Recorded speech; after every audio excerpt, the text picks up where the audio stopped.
बिस्मिल्लाहिर्रहमानिर्रहीम, अस्सलाम वालेकुम। मैं हूं ईसा नकवी। नए अमरीकी सदर जो बाइडन की खारजा पॉलिसी तरजीहात के ऐलान ने पूरी दुनिया में एक इर्ताश बर्पा किया हुआ है, जिसकी हलचल महसूस की जा सकती है। इस वक्त पूरी दुनिया का मीडिया जो बाइडन के खारजा पॉलिसी के हवाले से किए हुए ऐलानात को डिस्कस कर रहा है। इस वीडियो में हम स्पेसिफिकली बात करेंगे चीन के हवाले से, जो उन्होंने पॉलिसी का ऐलान किया, जो कुछ कहा, उसने पूरी दुनिया के लिए ख़तरे की घंटी किस तरीके से बजा दी है। सर्द जंग का मामला क्या है। साथ ही बात करेंगे कि भारत को क्यों मिर्चें लगी हुई हैं अमरीकी सदर जो बाइडन के इस खिताब पर। वो ऐसा कौन सा मामला है उनकी तकरीर में जिसने भारत को मिर्चें लगाई हुई हैं। और towards the end of the video मैं बात करूंगा पाकिस्तान की भारत के ख़िलाफ़ एक बड़ी सफारती कामयाबी पर, और पूरी दुनिया में पाकिस्तानियों के लिए और कश्मीरियों के लिए जो है वो एक अच्छी खबर है। इसके हवाले से हम towards the end of the video बात करेंगे। आपको याद होगा कि गुज़िश्ता वीडियो में मैं तफसील से बता चुका हूँ कि जुमेरात के रोज़ जो बाइडन ने जब स्टेट डिपार्टमेंट का जो अमरीकी महकमा खारजा है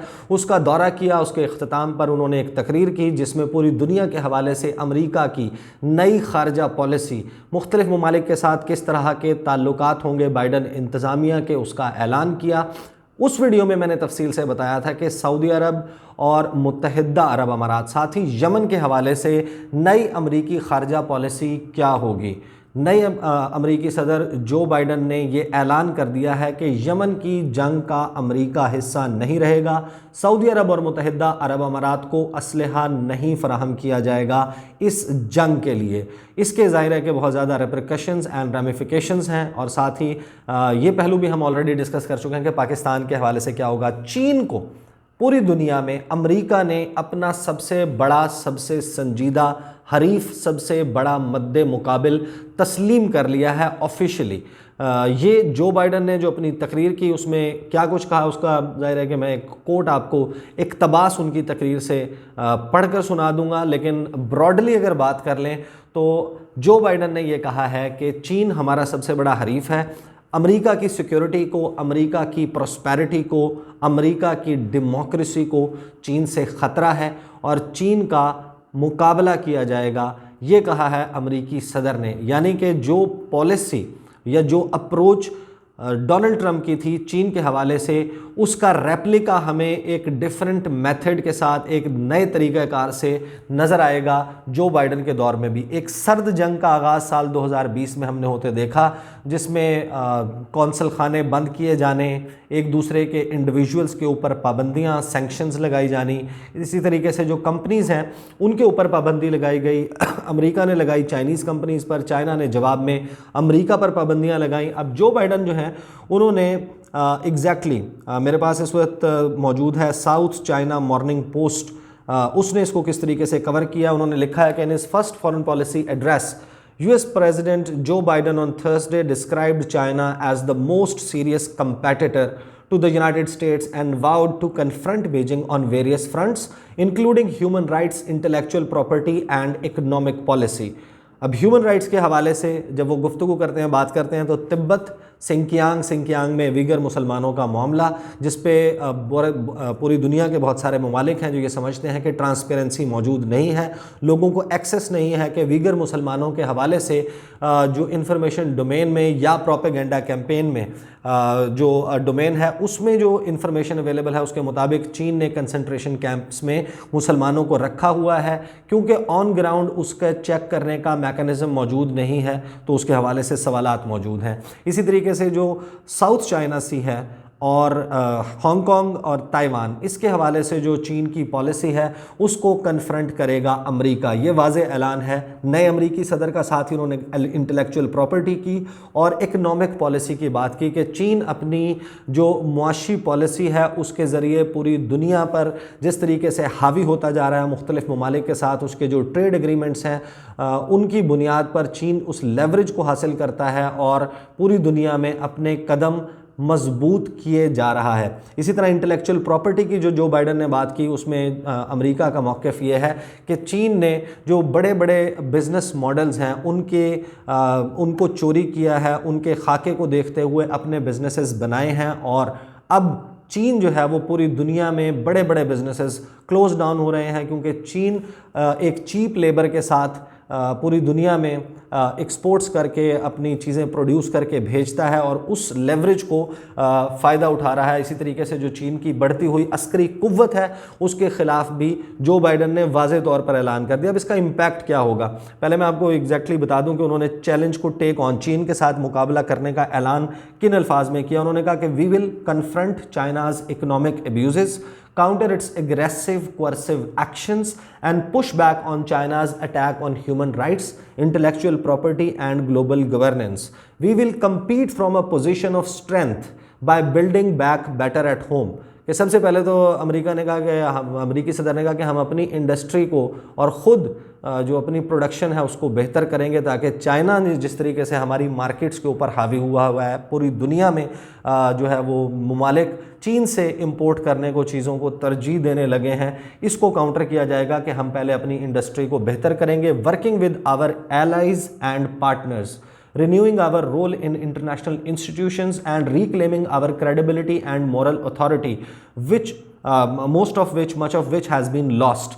अब अमेरिका फर्स्ट पॉलिसी स्क्रैप कर दी जाएगी, जिसमें अमेरिका सिर्फ अपने मफादात को देख रहा था। एक चीज़ जो अलार्मिंग है वो उन्होंने कहा कि जब हम अपने एलाइज़ के साथ, अब पूरी दुनिया में अमेरिका के हिस्टोरिकली एक यूनिपोलर वर्ल्ड में अमेरिका एक यक कुतबी दुनिया में बिला शिरकत गैर पूरी दुनिया पर हुकूमत करता रहा। मुख्तलिफ ममालिक उनकी खारजा पॉलिसी अमेरिकन इन्फ्लुएंस में बनती रही है तारीख़ में, including Pakistan.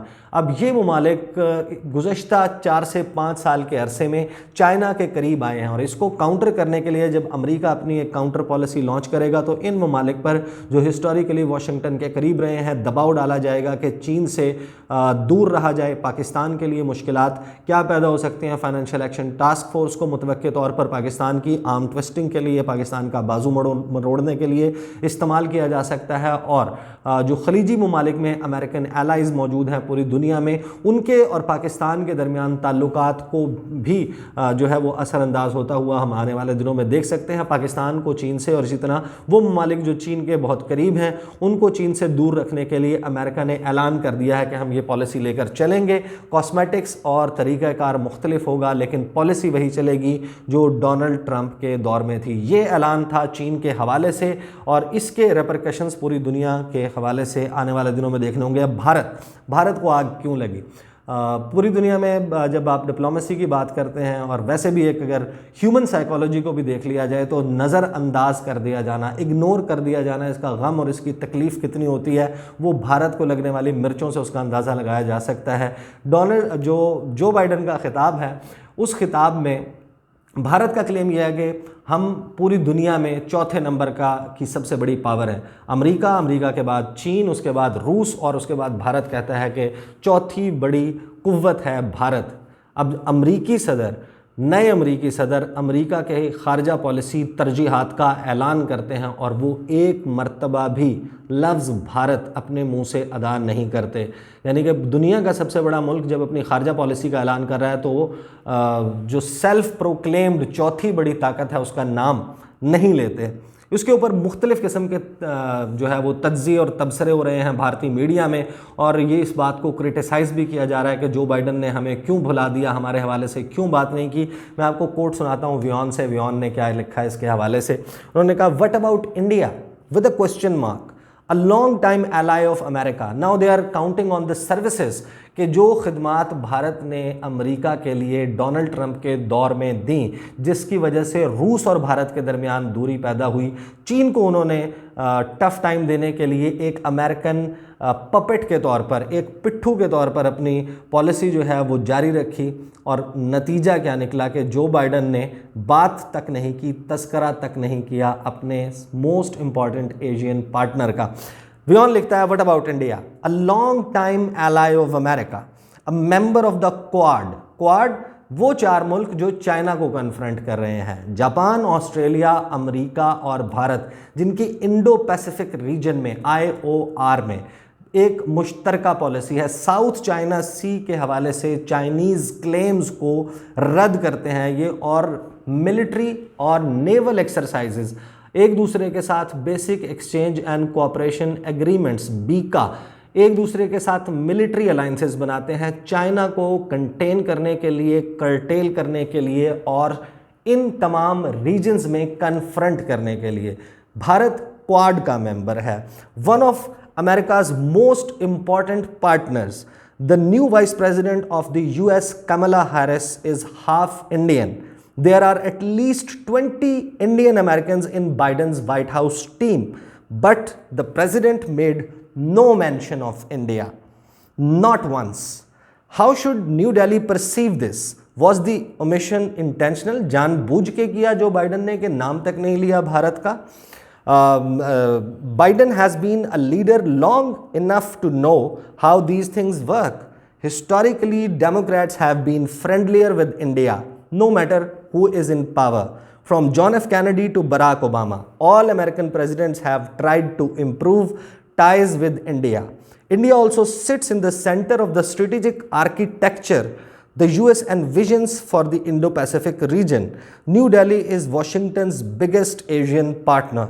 Their interests coincide as far as Chinese aggression is concerned. So Joe Biden's omission of India from diplomatic address may or may not have been intentional, but it raises serious questions. जिन लोगों को अंदाज़ा है कि रूस के वज़ीर ख़ारजा Sergei Lavrov ने आज से चंद हफ्ते पहले अपने बयान में भारत को एक पपेट करार दिया। उन्होंने ये कहा कि इंडो पैसिफिक रीजन में जिस तरीके से चाइना के ख़िलाफ़ एक मोहरा बना हुआ है भारत, इसने भारत और रूस को एक दूसरे से दूर कर दिया है। अब अमेरिकन पॉलिसी को टो करते हुए भारत इस तरीके से अमेरिका की गोद में बैठा था, और जो बाइडन के नए ऐलानात और उसमें भारत का तज़किरा ना होना ज़ाहिर है कि तशवीश तो बनती है कि हमने इतनी खिदमात सरअंजाम दी, हमने इतनी सर्विसेज दी अमेरिका को, और नतीजा क्या हुआ कि सबसे अहम खिताब जो कि खारजा पॉलिसी के हवाले से था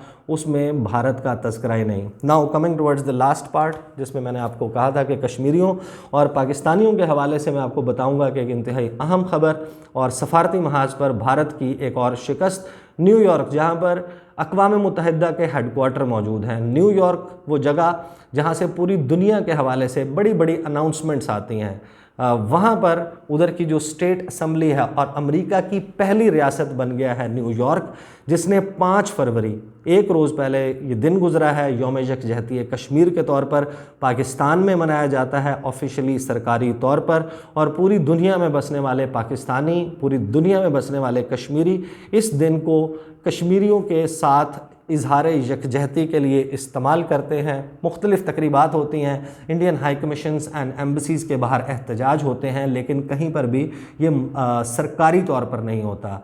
कश्मीर डे को सरकारी तौर पर मनाने का ऐलान किया है न्यूयॉर्क की स्टेट असम्बली ने। पाकिस्तान की वजारत ख़ारजा ने इस ऐलान का खैर मकदम किया है। अब न्यूयॉर्क की जो स्टेट असम्बली है उसमें एक करारदाद पेश हुई जिसमें यह कहा गया कि जो कश्मीरी अमेरिकन्स हैं उन्होंने अमेरिका की, न्यूयॉर्क की बहुत खिदमत, उसमें बहुत खिदमात हैं, उनकी जो सर्विसेज हैं, जिस तरीके से एक इफ़ेक्टिव डायस्पोरा के तौर पर ये यहाँ पर मौजूद हैं, इनकी जो कल्चरल आइडेंटिटी है, इनकी जो रिलीजियस आइडेंटिटी है, इसको जिस तरीके से पामाल किया जा रहा है, और इनकी जो फ्रीडम स्ट्रगल है उसके हवाले से एक इजहार यकजहती के लिए कि इनको इनका राइट मिले, अक़वाम मुत्तहिदा की करारदादों के मुताबिक मसला कश्मीर हल हो, इस सारे मामले के हवाले से न्यूयॉर्क ने 5 फरवरी को एक ऑफिशियली सरकारी तौर पर अपनी रियासत की तरफ से एक दिन के तौर पर, इजहार यकजहती के दिन के तौर पर मनाने का ऐलान कर दिया। एक बड़ी अचीवमेंट है, डिप्लोमेटिक अचीवमेंट। इसमें जिस ग्रुप ने सबसे जो है वो कलीदी किरदार अदा किया, उसमें एडवोकेसी ग्रुप है पाकिस्तानियों का, उसके हवाले से जो है वो पाकिस्तान के दफ्तर ख़ारजा ने भी बहुत जो है वो तारीफ़ी कलमात अदा किए हैं कि जो APAG है उसका जो किरदार है इस सारे मामले में, अमेरिकन पाकिस्तानी एडवोकेसी ग्रुप, उसका शुक्रिया अदा किया है। पूरी दुनिया में 5 फरवरी को हमने देखा पाकिस्तान ने जो ऐलानात किए, ज़ाहिर है कि बहुत सारे लोग उसके ऊपर तस्करा कर चुके हैं, वीडियोज़ कर चुके हैं, तफसीलात आपके पास हैं। लेकिन एक चीज़ जो भारत के लिए बाइस तशवीश है कि अब भारत जो कुछ कर रहा है उसको पूरी दुनिया में कन्फ्रंट किया जा रहा है। वो सिखों के ऊपर मजालिम का, उनके साथ जो फार्मर्स हैं, जो किसान हैं, उनके ऊपर एहतजाज के ऊपर क्रैकडाउन का मामला हो, कश्मीर में मजालिम का मामला हो, पूरी दुनिया में भारतीय सफारत खानों के बाहर अब एहतजाज किया जाता है। पूरी दुनिया में भारत के मजालिम का चर्चा जो है और प्रचार वो अब होने लगा है। और भारत ने जो प्रोपेगेंडा कैंपेन पाकिस्तान के हवाले से, पाकिस्तान के ख़िलाफ़ जिस तरीके से लॉन्च की, वो एक्सपोज हो चुकी है। और भारत ने जो गढ़ा पाकिस्तान के लिए खोदा था, अब ख़ुद उसमें गिरता हुआ नज़र आ रहा है। अगली वीडियो में आपके साथ मुलाकात होगी। मुझे इजाज़त दीजिए। अल्लाह हाफ़िज़।